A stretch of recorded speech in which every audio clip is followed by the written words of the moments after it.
going on, everybody? It's Kyle Vinnick. Even though Motorola is not in the top of the smartphone game anymore, they still be getting love from the people that shop on a budget.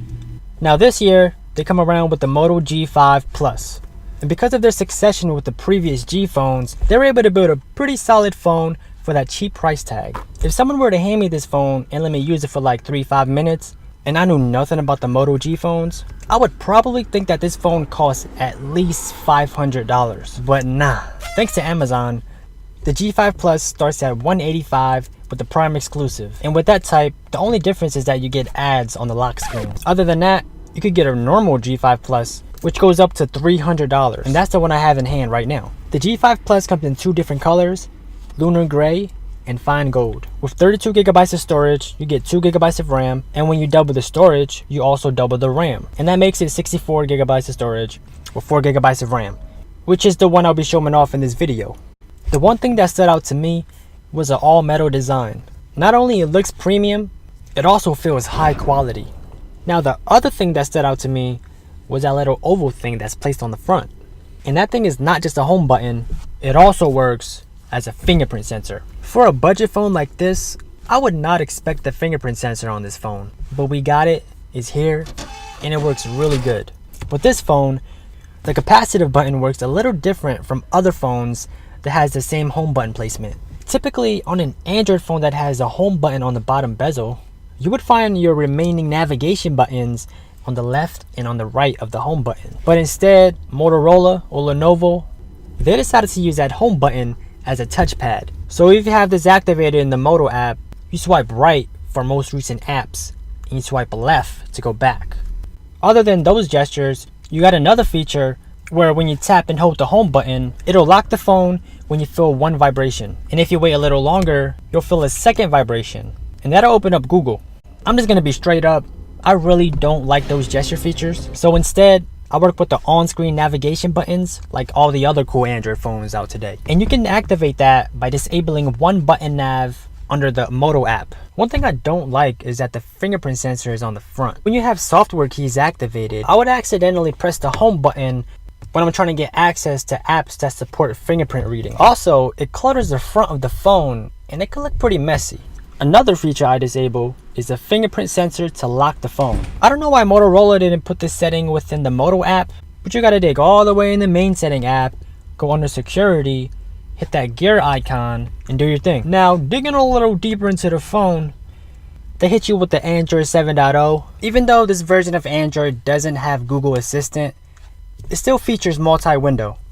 There's basically no skin on top of this Android phone. The only thing that you can tell that is different is the Moto display. This basically shows your notifications in a simple manner. You can interact with these notifications by pressing and holding the notification and swiping towards which action you want to do. I think it's a really cool effect, but it just disappears so fast. Like I don't even got time to even look at the notifications. And I know it's to save battery since this is not an OLED display, but at least give us an option for how long Moto display can be on. I still keep it activated just because it looks cool, but other than that, I basically don't have time to use it. So for the most part, I'm fumbling around my notifications through the regular lock screen. The overall performance of this phone is really good. Moderate to slightly heavy use, this phone does a good job keeping up. This phone is rocking that Snapdragon 625 processor. Even though the number is not even close to the flagship phones, it can still hold its own. And with the 4 gigabytes of RAM, it really does make a difference when you switch it between apps. On to the gaming performance. The overall experience, it depends on the app. This game right here, which is called Asphalt 8, it's clearly an intense racing game. I haven't gotten any feels of the lag yet, but with this game, CSR 2, which is a drag racing game, the loading time is really slow. But in-game experience, it doesn't have any problem. I'm honestly impressed with the gaming performance on here. And since it's only a 1080p display, it doesn't consume a chunk of battery life. Now the display on top of this thing is a 5.2 inch 1080p LCD IPS display. Generally speaking, the only bad thing about this display is the quality of the actual panel. When you look at your phone with your display off, you're going to notice some dotted lines across the screen. It doesn't affect the quality of the picture. Images and text look sharp. It's not a vibrant display, but you're still getting some pretty good colors. As for the brightness, Obviously, this is not going to be the brightest display on the phone, but I have no problems looking at the display outside. One of the highlights of this phone for me is the battery life. At first, I was skeptical about the battery life since the Moto G3 had a 720p display, but even with this 1080p resolution, I'm getting outstanding battery life. So this phone packs a 3000 mAh battery, and on average, it delivers about 7 hours of screen on time. But with heavy usage, featuring things like GPS and some gaming, it will get about 5 hours of screen on time. And what's even crazier is that this phone is featured with turbo power charging. On their website, it said that it provides 6 hours of battery life with just a quick 15-minute charge.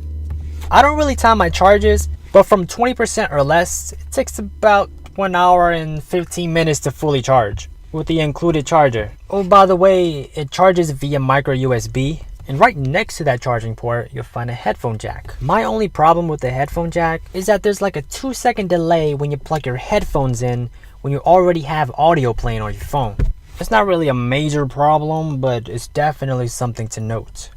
And while I'm on little details, one thing I really like on this phone is the vibration motor. It doesn't feel obnoxious, it feels very smooth, and it kind of reminds me of the Taptic engine on the iPhone. Now I hate to end it like this, but let's talk about how bad the camera is.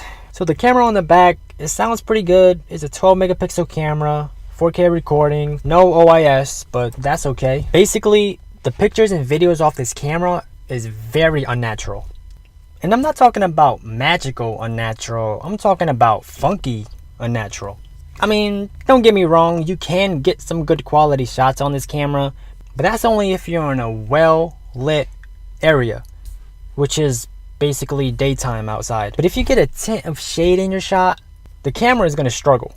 The 4K recording is not that stable, and that's easy to guess because it doesn't have OIS. The phone does start at 32 gigabytes of storage, but I'd rather save my internal storage than recording 1080p. Oh yeah, forgot to mention, this phone does support external storage, so you can pop in a micro SD card in the tray right next to the SIM tray. The front-facing camera is pretty much the same quality. That shows that Motorola needs some work in the image processing department. So that pretty much covers the phone. If you could get past the major con of this phone, which is the camera, I think this is the best phone you can get under $300. You got a clean Android experience with clean performance, not a clean look, but a premium feel in the hands. You get amazing battery life with turbo power charging. You got a single front facing speaker that gets really loud. I'm sorry that I didn't mention it before, but even coming from a Pixel XL, the speakers on this Moto G5 Plus is a lot better. The sound can get distorted at high levels, but at an audible level, the quality is pretty good. The ultimate summary of this review is that this phone does not perform like any other budget phone. If you're an average user, don't really care about the specs, don't even care about the operating system, you'll still get your money's worth with this $300 Moto G5 Plus. On a side note, if you guys are wondering what case I'm using to cover this phone up, it's a case by UAG, and I'll leave a link in the description below for you guys to check it out. Anyways, that's gonna do it for me. As always, comment down below, let me know what you think about the video, and make sure you're subscribed for the latest. Later!